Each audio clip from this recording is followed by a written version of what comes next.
এখন একটু সকাল হতে না হতেই কেমন রোদ উঠে যায়, তাই না? এই গরম আসছে যেহেতু, গরমের সময় তো এরকম রোদ একটু সকাল সকাল, এটা যদি শীতের দিনে পাওয়া যেত তো কেমন ভালোই হতো। Good morning, welcome back to my YouTube channel. কেমন আছেন সবাই? এখন বাজে সকাল ওই 9টা মতো। স্নান টান করে একটু রোদে বসেছি চুলটা শুকানোর জন্য। এখন রান্না করব, দেখি কি রান্না করা যায়। মাঝে মাঝে তো একটু অন্য ধরনের খাবার খেতে ভালো লাগে, আর সেই জন্যই আজকে ভাবলাম যে একটু মাশরুম ছিল, একটু মাশরুমটা করে নিই, আর সাথে রেসিপিটাও দেওয়া যাবে। আসলে যে কোনো কিছুই আমি আমার মতো করে একটু বানিয়ে নেওয়ার চেষ্টা করি, তাতে আমার মনে হয় যেন আমার সুবিধাটা একটু বেশি হয়।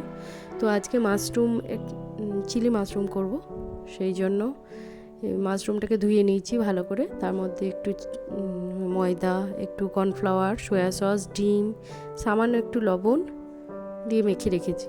মেখে রেখে এটা কড়াইটা একটু তেল দিলাম, পুড়ে গেল। তো এবারে এই মাশরুমগুলোকে একে একে ভেজে তুলে নিতে হবে, বেশিক্ষণ সময় লাগে না, আর খেতেও বেশ সুন্দর লাগে। আমার তো চিলি চিকেনের থেকে এটা অনেক ভালো লাগে। আর এই একই প্রসেস, পেঁয়াজ, রসুন, আদা, ক্যাপসিকাম, একটু পেঁয়াজের কলি ছিল সেটাও দিয়ে দিলাম, দারুণ লাগবে খেতে। এবার যে তেলে এই মাশরুমগুলোকে ভাজলাম সেই তেলেই রান্নাটা করব। এবার ওই তেলের মধ্যে দিয়ে দেবো পেঁয়াজগুলোকে।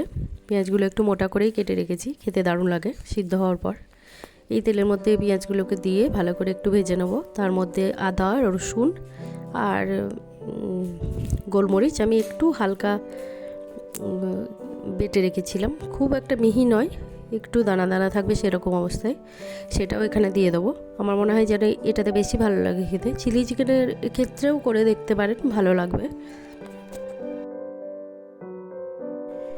এরপর একে একে ক্যাপসিকাম, বেল পেপারও দিতে পারেন, যার যা ইচ্ছা। ক্যাপসিকাম, একটু কাঁচা লঙ্কা কেটে রেখেছি সেইগুলোও দিয়ে দেবো। দিয়ে একটু হাই ফ্লেমে কিছু সস রেডি করতে হবে। সসের মধ্যে আমি আবার একটু ভিনিগারও দিয়ে দিই। সসের মধ্যে সয়া সস, একটু টমেটো কেচাপ, একটু শেজওয়ান সস দিয়েছি, একটু ভিনিগার, একটু সামান্য চিনি দিয়েছি, আর লবণ খুব একটা আর দিইনি, কারণ সসগুলোর মধ্যে তো লবণ থাকে। তো সেইগুলো দিয়েও ভালো করে এই সবজিগুলো ভালো করে একটু হাই ফ্লেমে ভেজে নিয়ে ওই সসটা দিয়ে দেবো।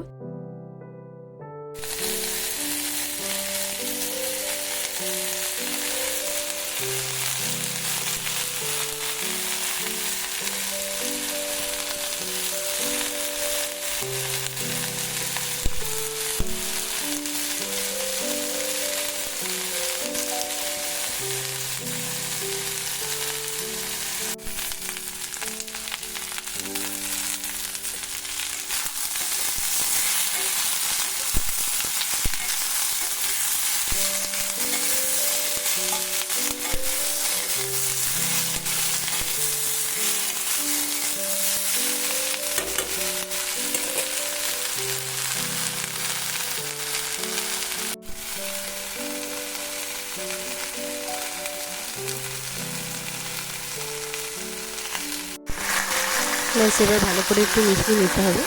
একটু ভালো করে মিশিয়ে নিলে তবে খেতে ভালো লাগবে আরও।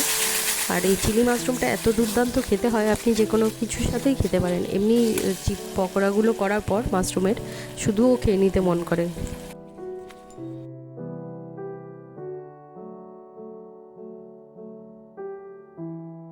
এই তো হয়েই এসেছে। এবার সাইডে একটা বাটিতে কর্নফ্লাওয়ার জলে গুলিয়ে রেডি করে রেখে দিতে হবে। এটাও দিয়ে দেবো এর মধ্যে।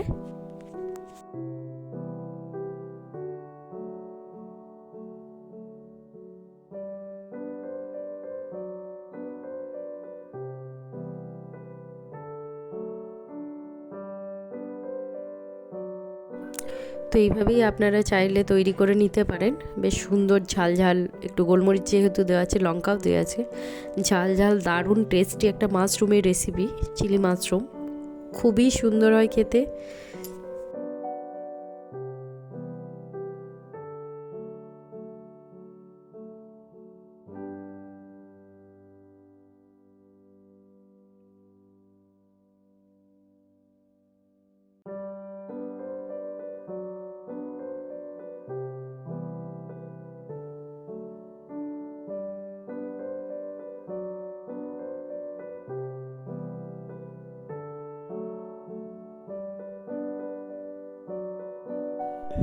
একটু আপনারা এটা গ্রেভিও রাখতে পারেন, আমি একটু ড্রাই রেখেছি। আর এটা নান, তন্দুরি রুটি, পরোটা, চাউমিনের সাথেও খেতে দুর্দান্ত লাগে।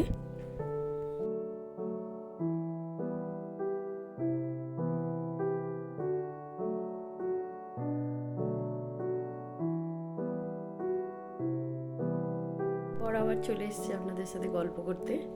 আসলে সারাদিন ধরে এত কাজ থাকে, এই বিকালটায় পায়ে একটুখানি বসার মতো বসি। তারপর টুকটাক ছেলেকে একটু পড়াতে হয়, পড়াতে তো হবেই, ওকে না পড়ালে আবার পড়তে বসে না ঠিকঠাক।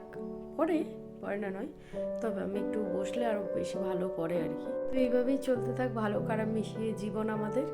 আর সবাই একে অপরের ভালোর দিকটা, আমার মনে হয় যে ভালোর দিকটা একে অপরের দেখাটাই উচিত, খারাপটা সাইডে সরিয়ে রেখে। আর সবাই ভালো থাকবেন, সুস্থ থাকবেন। এখনকার দিনে সুস্থ থাকাটাই অনেক বেশি ক্রিটিক্যাল হয়ে উঠেছে। যদিও একটা সুস্থ জীবন পাওয়া খুবই চাপের ব্যাপার। তো সবাই ভালো থাকুন আর একে অপরকে সাপোর্ট করুন, এটাই বলবো। আমাকেও সবাই সাপোর্ট করবেন একটু এগিয়ে যাওয়ার জন্য। তো চলুন এইভাবেই দেখতে থাকুন ভিডিওগুলো, আর অনেক অনেক ভালোবাসা দেবেন সবাই। আজকে আসি, আবার দেখা হবে অন্য দিন অন্য কিছু নিয়ে। ততক্ষণের জন্য টাটা।